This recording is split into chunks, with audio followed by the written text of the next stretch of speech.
Agradecemos a fala do debatedor Valério Arcari. Agora passamos a palavra para o Mauriase.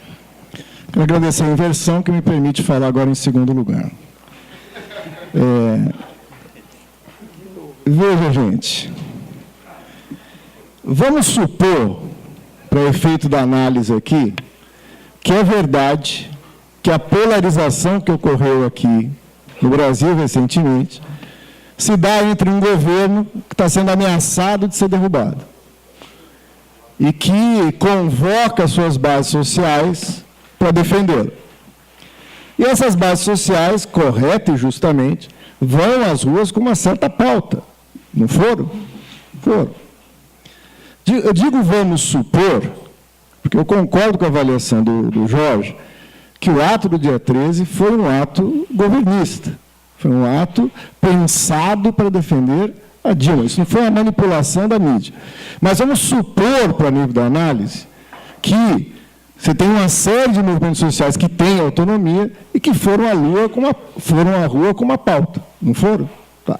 Qual era essa pauta? Contra os ajustes, em defesa da Petrobras, pela reforma agrária, pela democratização dos meios de comunicação, pela reforma política e outras coisas. Não foram? Foram.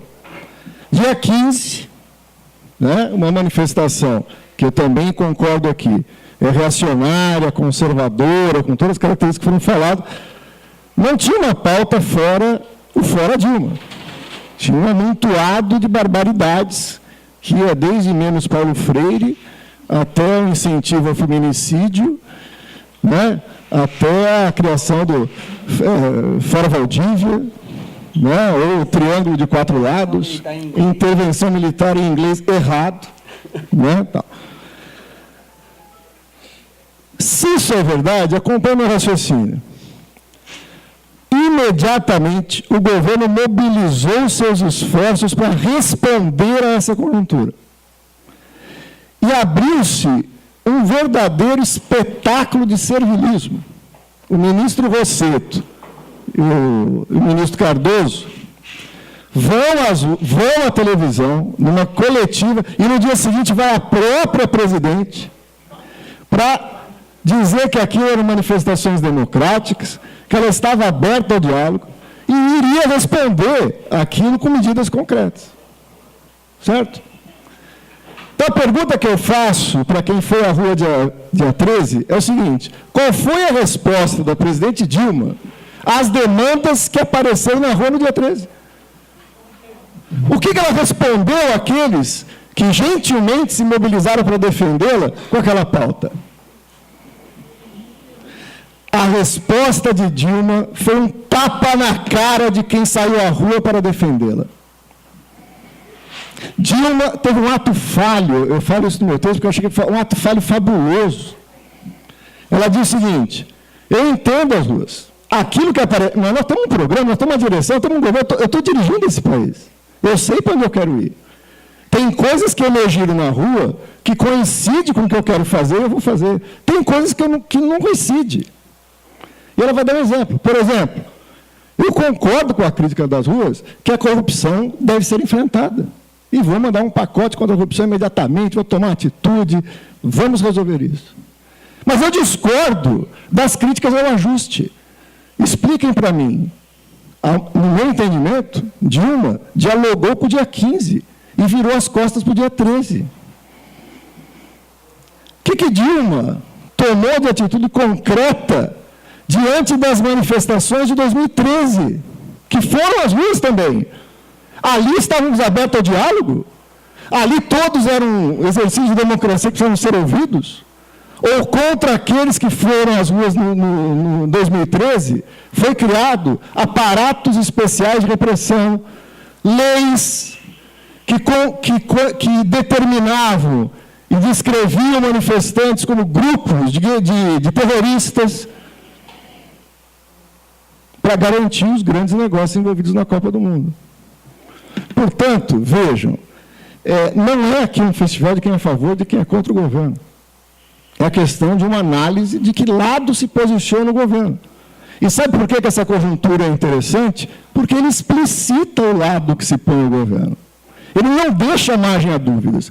Por isso mudou o discurso dos setores governistas, que antes diziam para nós da esquerda, fora do PT, tudo vai bem e só vocês não vêm. Não é? Era isso que diziam, está tudo ótimo. Inclusive, a classe trabalhadora nos apoia aqui no governo. Só vocês que não percebem que está tudo bem. E qual que é o discurso agora? É verdade, não está nada bem, esse governo não é um governo popular. Esse governo não opera uma política a nosso favor, mas nós temos que defendê-lo. Por quê?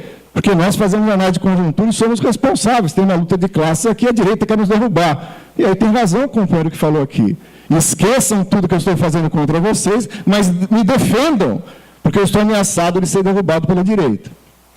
Ora, a análise de conjuntura tem que ter um mínimo de objetividade. Então, eu falei na minha análise e reforço aqui. As forças políticas envolvidas nessa crise política não desejam impeachment e não o realizarão. Não há nenhuma possibilidade imediata de golpe. A burguesia nunca abrirá mão desse recurso. Né? Quem acredita em ilusões com a democracia burguesa é parte de nós. A burguesia nunca teve. E interrompe quando é do seu interesse. Mas, nesse momento conjuntural, não há nenhuma indicação de intervenção militar para derrubar um governo institucional. Se houver uma interrupção, ela será algo muito próximo de uma transição por cima, por vias institucionais e legais. A exemplo do que, por exemplo, aconteceu no Paraguai. Mas, mesmo isso, nossa análise indica que não é o cenário. Parece que a burguesia aposta, né, concordando com Valério, em sangrar esse governo para derrotá-lo nas urnas. Não interessa a burguesia assumir agora a gestão dessa transição difícil da crise. Ela quer que o governo do PT faça isso para derrotá-lo em 2018. O problema é que isso é muito ruim para a luta de classes e para a classe trabalhadora. Né? Não é que eu estou mais deprimido hoje, pessimista. O Valério está mais contente que o time dele ganhou de 3-0. Eu estou mais pessimista porque o time dele ganhou de 3-0 do meu time. Né? Então, é natural que eu me sinta um pouco abatido. Né? Mas o São Paulo é um bom exemplo, para falar desse terceiro elemento, essa terceira força que eu teria tirado. Né? Todo mundo gosta de dizer o seguinte, São Paulo é um timaço, tem um elenco fundamental, só falta uma coisa, começar a ganhar jogo. Né? Porque parece que eles não ganham, não estão ganhando. Então, o nosso time é muito legal, a classe trabalhadora é ótima, ela reage, ela está reagindo, ela está lá, eu vejo ela lá, né? Na greve dos garis, na resistência em geral, né? Na luta pela reforma agrária, com todos os problemas, está lá a nossa classe lutando. Está lá na resistência da juventude negra contra o massacre da polícia militar, está lá a nossa classe lutando. Então, eu não desconsidero isso, e é isso que nós temos que captar. Mas, no análise de conjuntura, é necessário ver a correlação de forças e a objetividade dessa correlação de forças. Essas massas descontentes e que estão enfrentando, resistindo contra esse massacre que o capital promove contra a gente, ainda não se veem como uma classe capaz dela ser uma alternativa para virar esse jogo. Tanto é que nós estamos discutindo aqui uma conjuntura onde parece que tem o governismo em crise e uma oposição em ascensão. Né? Isso é objetivo. Não é o que eu gostaria, mas é objetivo.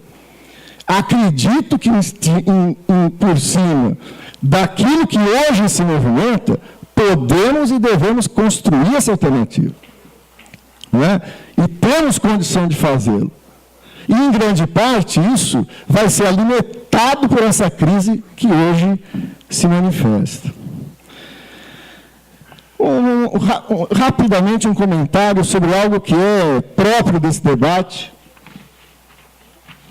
com o campo governista. Fica difícil defender esse governo, é correto.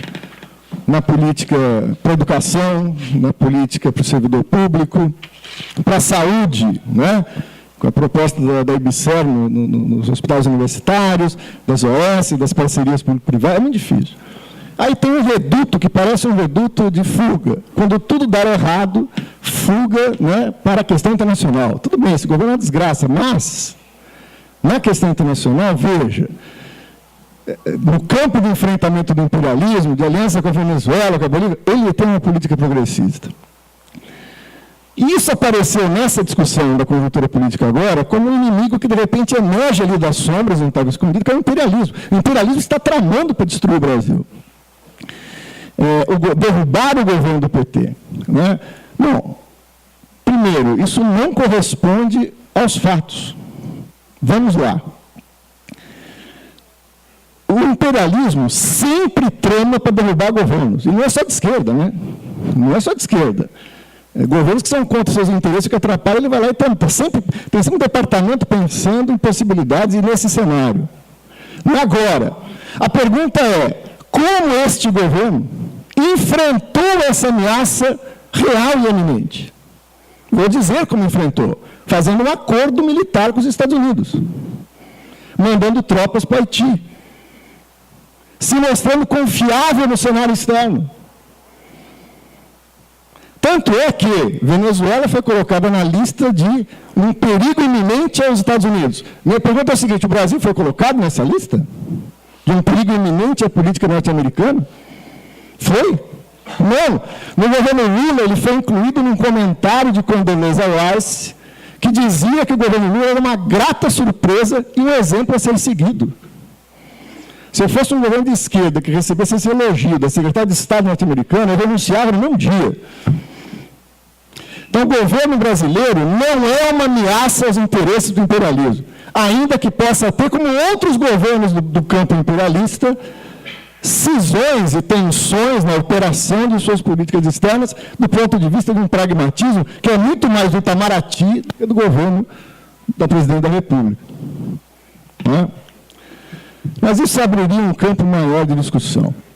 Quero centrar no último comentário em 2 pontos que eu acho central nessa conjuntura, porque é também um balão que nos distrai da questão central. Ao invés de perder tempo discutindo isso, deveríamos estar discutindo aqui a questão dos meios de comunicação e da política. Veja, esse é um escapismo do discurso urbanista. Por quê? O governo é ótimo, tudo deu certo, está tudo maravilhoso, mas as massas não sabem porque os meios de comunicação não permitem que isso chegue a elas.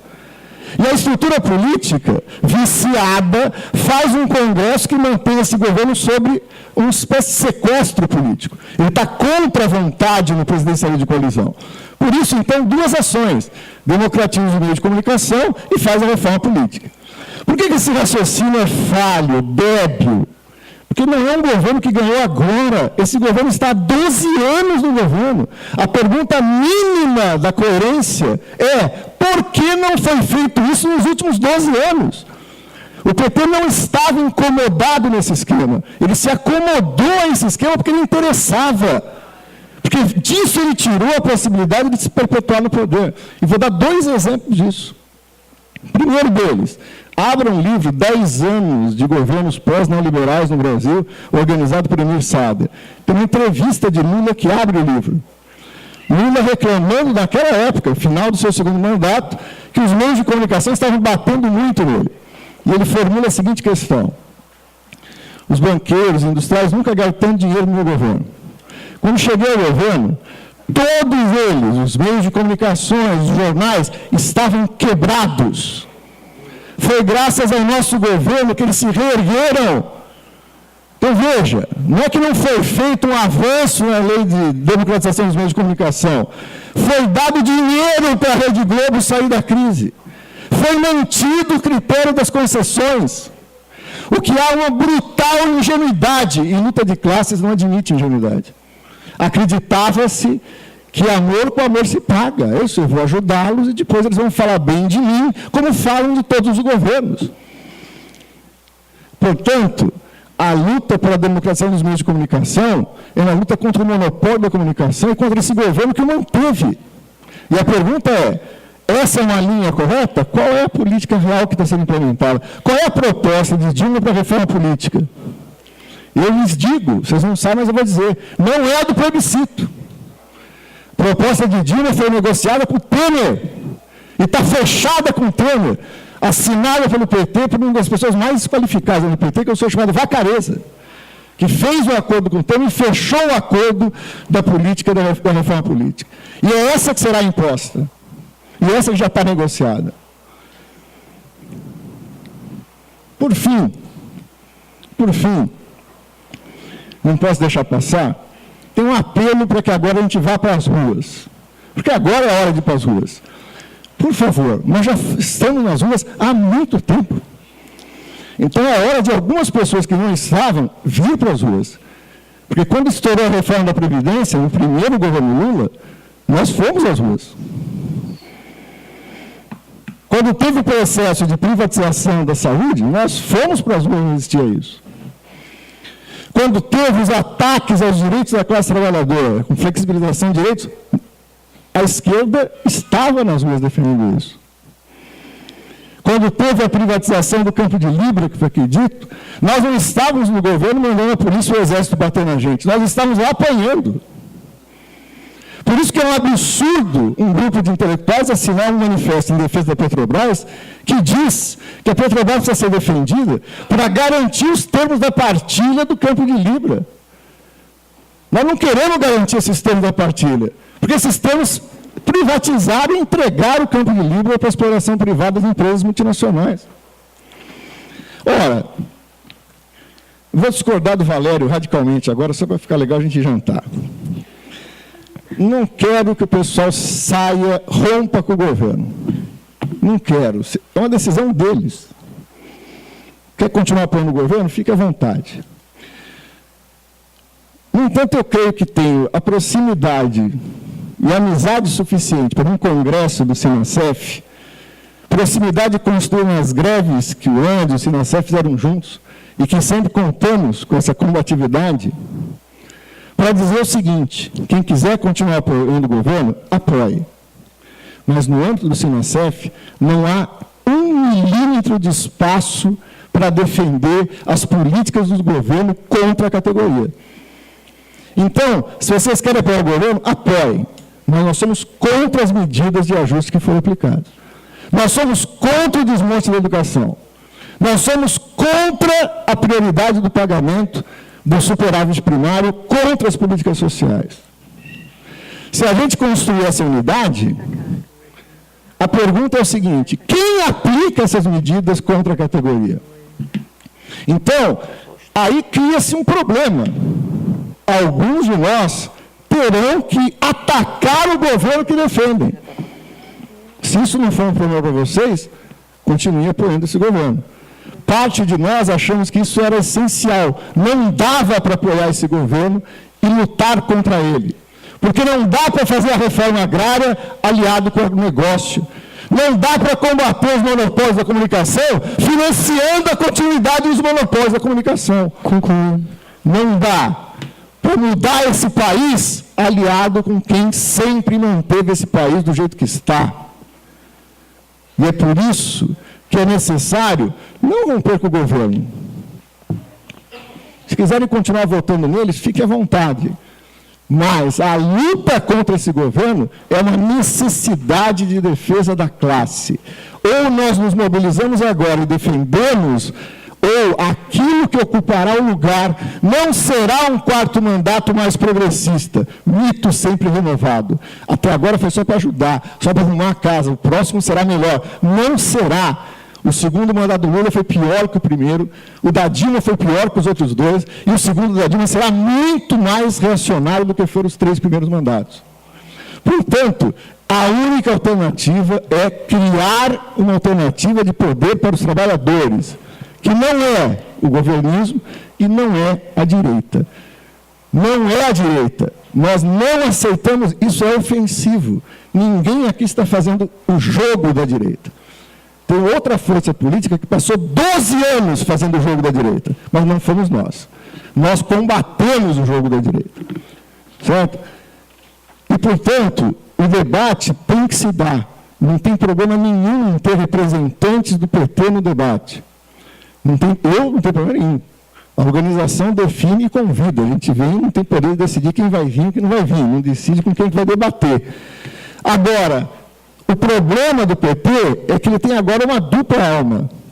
A pergunta seria: quem vai vir do PT? Porque aquilo que está no governo é respaldado pelo partido. As medidas de austeridade foram votadas na executiva nacional do partido, não por unanimidade, mas por maioria, e foram aprovadas. Concluo. Né? Eu concluo desejando um feliz 2015. Nós vamos ter muita luta para fazer. A unidade da classe trabalhadora vai se dar na luta. Nós vamos romper essa conjuntura difícil? Vamos, mas é uma construção. E pode ser uma construção de médio e longo prazo. Ninguém vai... Isso é um erro da análise de conjuntura. É tudo ou nada, seja nos golpistas...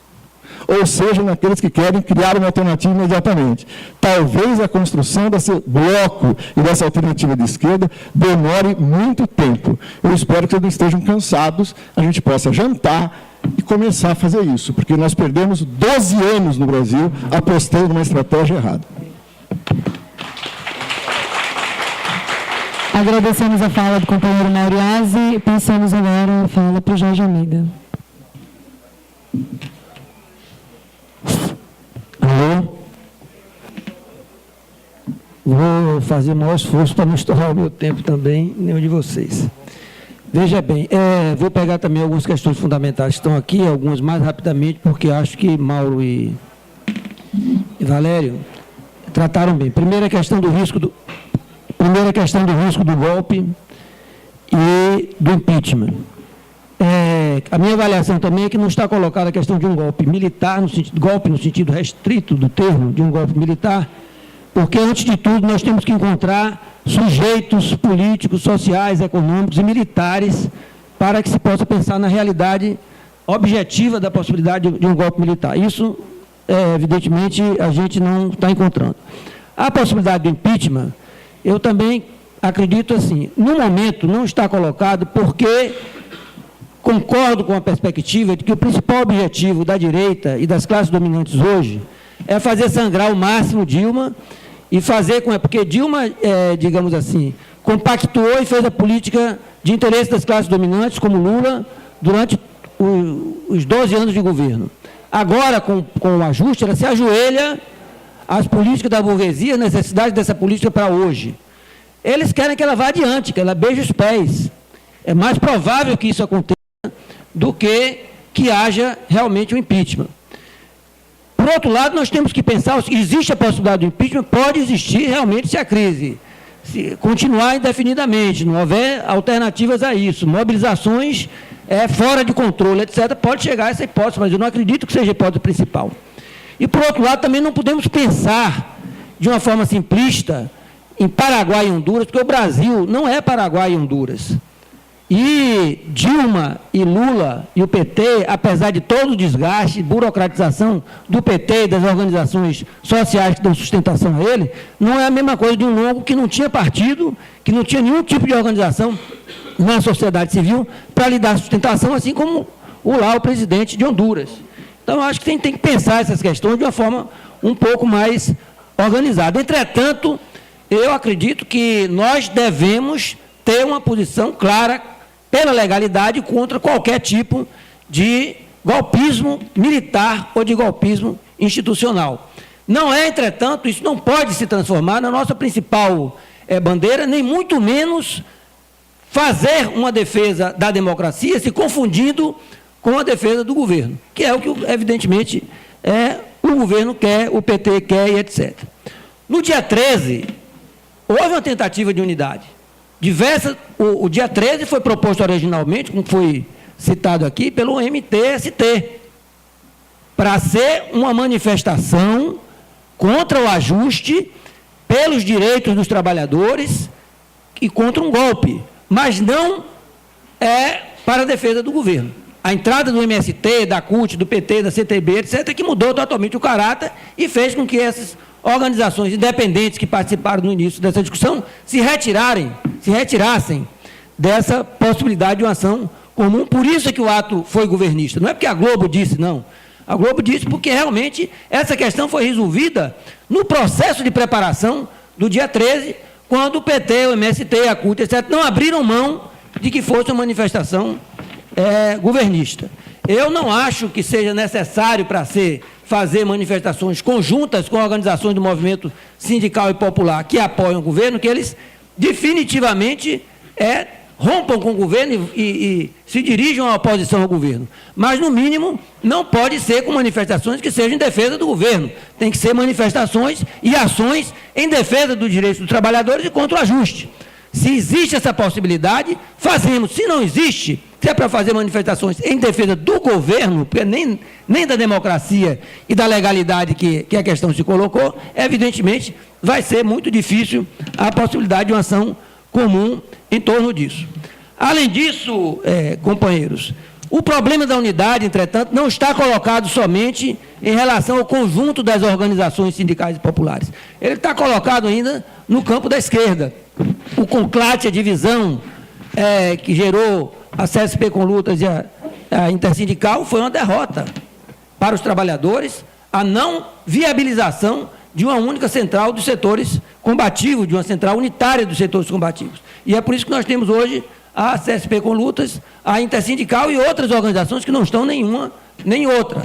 Então, se evidentemente não é possível hoje a gente gerar uma unidade orgânica dessas entidades, é preciso haver um esforço grande para que possamos ter uma unidade de ação, de ter uma plataforma de lutas para essa conjuntura e trabalhar efetivamente para realizar essa unidade de ação, ter capacidade de flexibilização entre esses setores, pelo menos, porque nem isso está existindo ainda, de unidade. E não vai ser fácil também desenvolver. Eu sou do viés otimista e estou na conjuntura favorável, no caso, porque o Bahia está bombando no Campeonato Baiano e certamente vai bombar na segunda divisão nacional.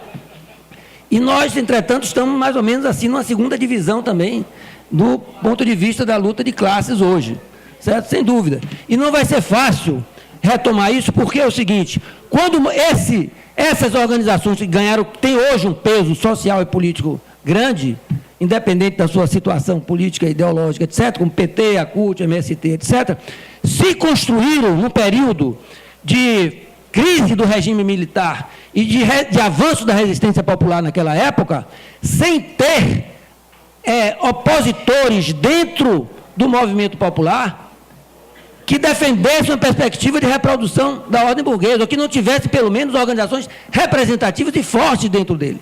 E hoje, esse é que é realmente o problema que nós temos, é porque hoje nós temos que lutar contra a burguesia, temos que lutar contra o Estado burguês e o governo que sustenta as políticas burguesas, e ainda temos que enfrentar dentro do movimento popular organizações e partidos que reproduzem dentro desse movimento sindical e popular as políticas que sustentam a ordem burguesa. Então, efetivamente, é muito mais complexa a tarefa que nós temos que desenvolver hoje.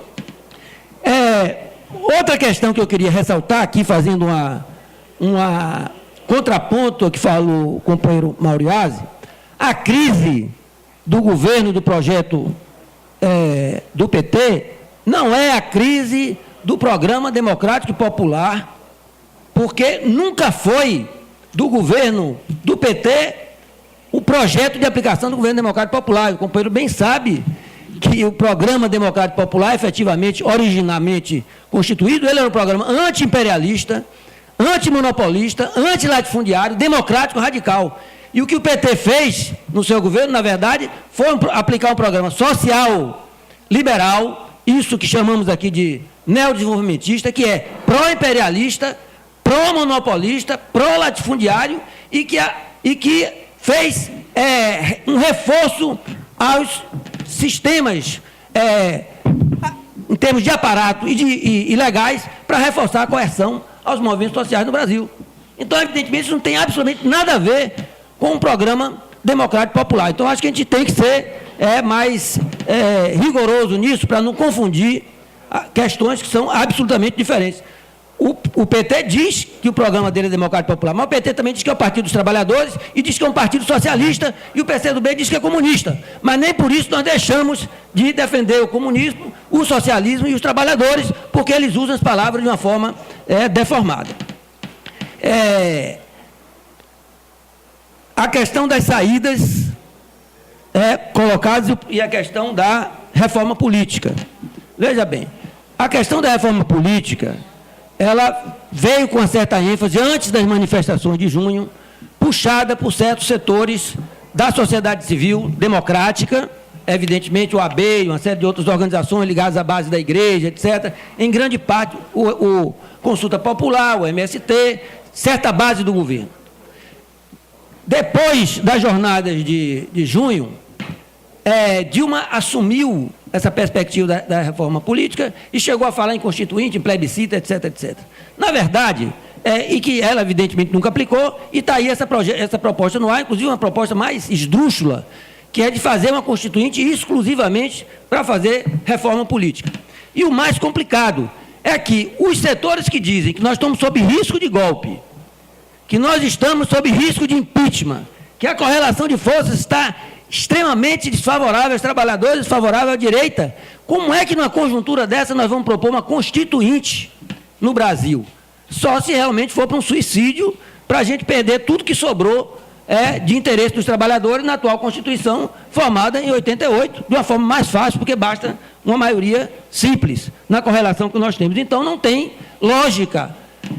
O que só podemos entender é que, evidentemente, toda essa ênfase que foi dada em relação à Constituinte se viu muito mais para desviar certos setores, para dar, digamos, tarefas de ação política a setores do movimento popular que não fosse o de enfrentar as políticas do governo Dilma, que é um pouco isso que está alimentando determinados setores que têm militantes combativos, que têm militantes que são de esquerda e que acabam indo nessa perspectiva, desviando, portanto, da necessidade de enfrentar o governo Dilma para poder defender os interesses populares hoje, porque sem isso não seria possível a gente fazer essa defesa.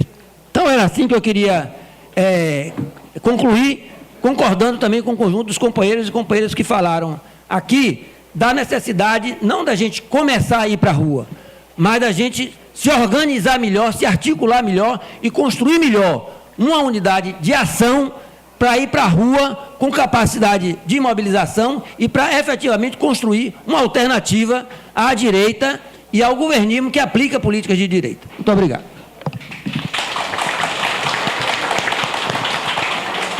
Nós agradecemos a fala do companheiro Jorge Almeida e essa mesa dá por encerradas as atividades de hoje.